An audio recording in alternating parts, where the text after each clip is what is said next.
1 नवंबर से गैर कानूनी तौर पर मुकीम गैर मुल्कियों के कारोबार और जायदादें जब्त कर ली जाएंगी।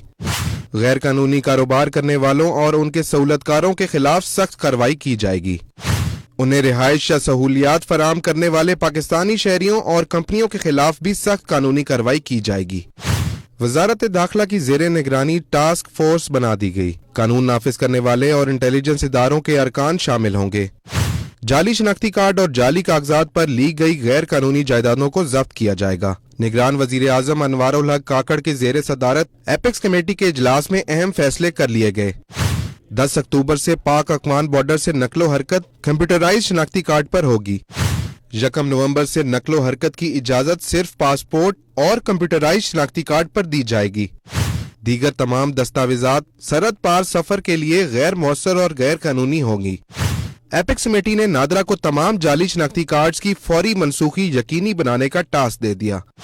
मशकूक शनाख्ती कार्ड की तस्दीक के लिए DNA टेस्ट कराया जाएगा। वेब पोर्टल और UN हेल्पलाइन पर गैर कानूनी मुकीम गैर मुल्कियों की रिहाइश या कारोबार की इतलात दी जा सकेंगी। इतला देने वाले का नाम खुफिया रखा जाएगा। इनाम भी दिया जाएगा।